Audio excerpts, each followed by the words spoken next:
Започваме полагането на външната лепенка на сига. Вътрешната вече сме я сложили. Самата лепенка има много силен лепилен слой и след като основата се почисти както трябва и при самото лепене се притиска добре, след това няма разлепене. Като му е нужно известно време, за да стегне просто. Оставяме я с 10 см по-дълга и я презастъпваме.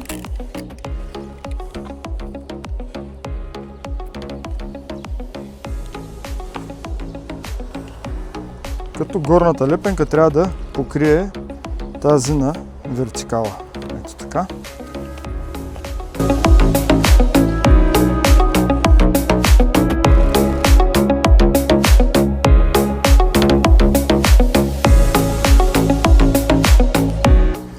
Сега са помисляли за една подробност. Както знаете, професионализма се крие в детайла.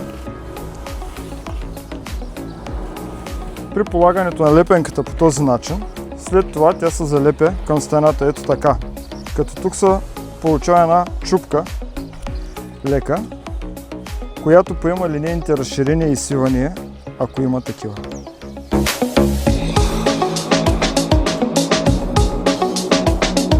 Това е най-добрата пародифузна мембрана според мен.